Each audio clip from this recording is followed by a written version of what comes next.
안녕하세요. 글로벌 리포트 장장입니다. 오늘은 11일 제항군인의 날을 앞두고 알랭턴 국립묘지와 나란히 위치한 밀리터리 위먼스 메모리얼 여군 기념관에 나왔습니다. 이곳 여군 기념관은 미국 독립전쟁부터 현대에 이르기까지 국가를 위해 헌신한 여군을 기리기 위해 세워진 국립기념관입니다. 1983년 베트남 참전용사 기념비 건립과 함께 참전 여군도 기리자는 논의가 시작됐지만 1997년 10월이 돼서야 대중에 공개됐습니다. 방문객들은 국가에 헌신한 여군들의 개인적인 이야기를 들어볼 수 있고 기념관에 등록된 30만 명 이상의 여군들의 경험과 사진을 접해볼 수 있습니다. 기념관 밖에는 Reflecting Pool, 거울 연못과 함께 여성의 목소리를 의미하는 200개의 분수대가 설치되어 있습니다. 다양하고 깊이 있는 세계 소식 글로벌 리포트 지금 시작합니다.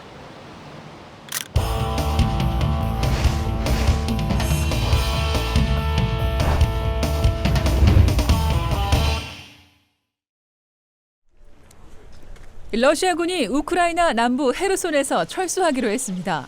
세르게이 쇼이구 러시아 국방장관은 9일 드니프로강 서편에서 철수하라는 명령을 내렸습니다. 크림 반도와 맞닿아 있어서 전략적으로 중요한 지역으로 여겨지는 헤르손 지역에 대해 우크라이나군은 최근 공세를 강화했습니다. 결국 러시아군이 이를 견디지 못하고 후퇴하는 셈입니다. 이 같은 소식이 전해지자 우크라이나 대통령실은 헤르손 시청에 우크라이나 깃발을 걸 때까지 러시아군 철수를 말하는 것은 의미가 없다며 신중한 태도를 보였습니다. 한편 린다 토머스 그린필드 유엔 주재 미국 대사는 8일 우크라이나 수도 크이우를 전격 방문했습니다. 토머스 그린필드 대사는 볼로디미르 젤렌스키 우크라이나 대통령과 만나 미국 정부의 변함없는 지지를 재확인하고 추가 지원 계획도 발표했습니다. 제27차 유엔 기후변화 협약 당사국 총회가 이집트에서 18일까지 진행됩니다. 안토니오 구테우스 유엔 사무총장은 개회사에서 세계 기온이 지속적으로 상승하면서 지구는 기후 지옥으로 가는 고속도로에 있다고 경고했습니다. 부유한 국가와 개발도상국 간의 기후연대협정 체결을 촉구한 구테우스 사무총장은 특히 세계 경제 대국인 미국과 중국이 이 협정을 현실로 만드는 노력에 책임이 있다고 강조했습니다. 11일부터 참석할 바이든 대통령은 온실가스 배출을 줄이기 위한 미국의 노력을 설명할 예정입니다. 시진핑 중국 국가주석은 이번 회의에 직접 참석하지는 않습니다. 중국 내 신종 코로나 바이러스 1일 신규 확진자 수가 지난 5월 1일 이후 처음으로 다시 8,000명을 돌파했습니다. 중국 보건당국은 지난 8일 신규 확진자 수가 8,335명을 기록했다고 밝혔습니다.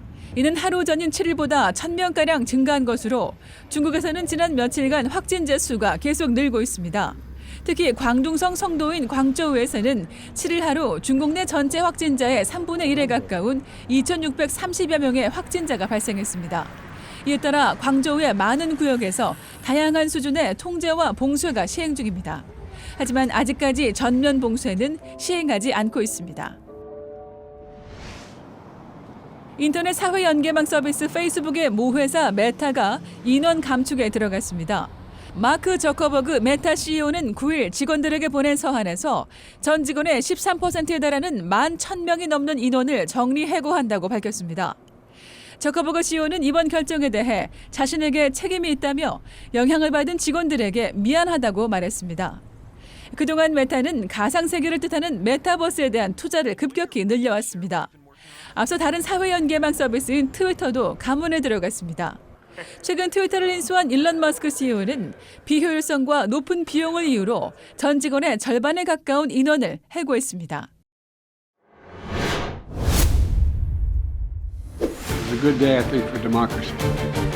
이번 미국 중간선거에서 공화당과 민주당은 매우 치열한 접전을 벌였습니다. 당초 공화당의 우위가 점쳐진 가운데 민주당이 예상 외로 선전했다는 평가가 나오는데요. 클릭 글로벌 이슈, 오늘은 2022 미국 중간선거를 결산하고 대선까지 남은 2년 동안의 정치 향방 짚어보겠습니다. 11월 8일 치러진 미국 중간선거에서 공화당이 미국 연방의회 하원을 장악한 것으로 보입니다. 2018년도 선거에서 다수당 자리를 뺏긴 지 4년 만입니다. Now tonight, we built upon those gains 2 years ago, and it is clear that we are going to take the House back. 하지만 공화당과 민주당의 의석수 차이는 그렇게 크지 않았습니다. 미국 유권자들이 전반적으로 이번 선거에 높은 관심을 보이면서 두 당이 막상 막하의 경쟁을 펼친 겁니다. Our democracy has been tested in recent years, but with their votes, the American people have spoken and proven once again that democracy is who we are. 이런 분위기 속에 상원에서의 승자는 어느 당이 될지 아직 정해지지도 않았습니다. 경합지로 큰 관심을 끌었던 오하이오주와 펜실베니아주, 두 주 모두 공화당 후보는 도널드 트럼프 전 대통령의 지지를 받아 관심을 크게 끌었습니다. 오하이오주는 공화당의 제이디 벤스 후보가, 펜실베이니아주는 민주당의 존 패터먼 후보가 이겼습니다. 한편 조지아주 상원의원 선거는 어느 후보도 과반 득표를 못해 12월 6일 결선 투표를 벌이기로 했습니다. 그러니까 어느 쪽이 상원 다수당이 될지 파악하는 데 12월까지 기다려야 할 수도 있다는 얘기입니다. 선거가 이렇게 진행된 데에는 인플레이션과 낙태권 금지 중 어느 문제를 우선시할 것이냐에 대한 유권자들의 고민이 반영된 것으로 보입니다. It's inflation in the economy. People need to be able to not worry about affording the gas to go to their work. And as prices have risen and gas prices have gone up and stayed far above what was normal only a few years ago.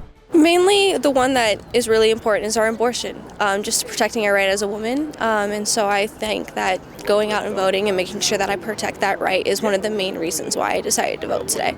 전문가들은 대통령의 낮은 지지율과 경제적 어려움에도 대통령이 소속된 당이 이번 선거에서 상당한 성공을 거뒀다고 평가하고 있습니다.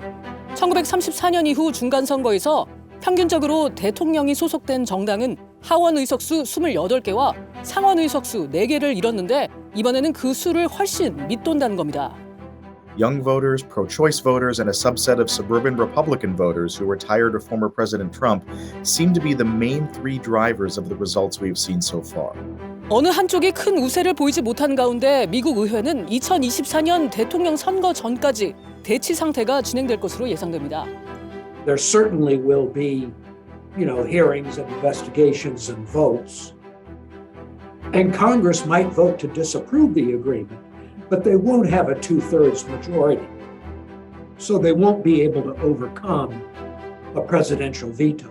이런 경향은 미국의 대외 정책에서도 비슷할 것으로 보입니다.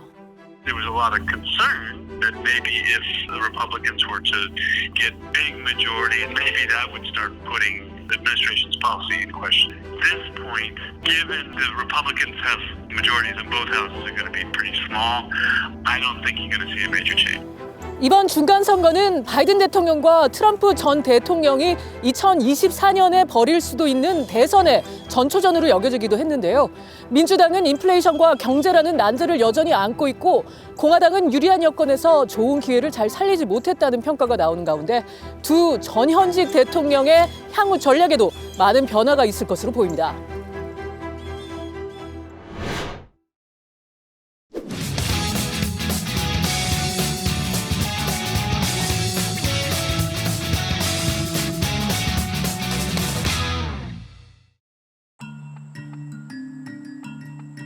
Pollinators writ large of bees, butterflies, many other insect groups are definitely threatened on a global or local scale due to habitat loss or destruction. So when we convert a forest into a cornfield, you lose practically every native pollinator that you started with in that forest. So the western honeybee, domesticated, semi-domesticated animal that we farm, that we manage in boxes, is not in decline globally.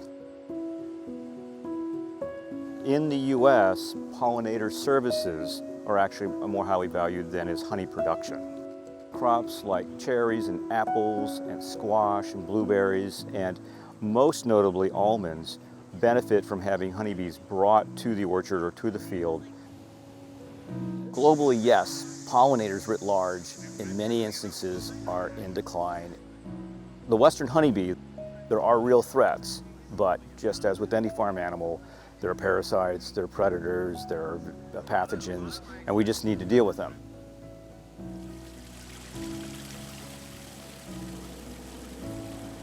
We do have some bumblebees today.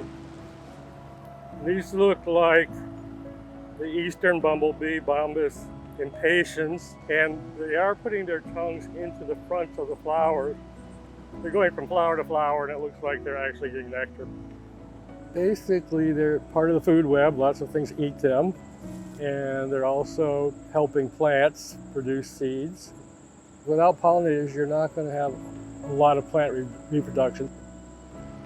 The things that threaten pollinators, habitat loss, and then pesticides, and then also climate change.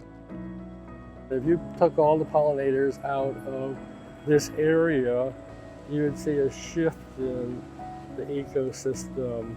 You know, maybe less plant growth, some kinds of plants might die out. It would just reach a new equilibrium. We're losing a lot of wild spaces, but you don't need much space to create a little bit of wild space in your backyard. You can create a haven for pollinators. When you grow a variety of plants, it will attract different kinds of insects, different kinds of pollinators. People will sometimes plant plants that butterflies like, but then they'll kill the caterpillars or not have host plants. Taking care of the babies is just as important as taking care of the adults. So it's not enough to just have nectar plants and pollen plants. You also want to have plants that caterpillars can feast on. Plant flowers, plant host plants, and you'll be rewarded with a plethora of insect life.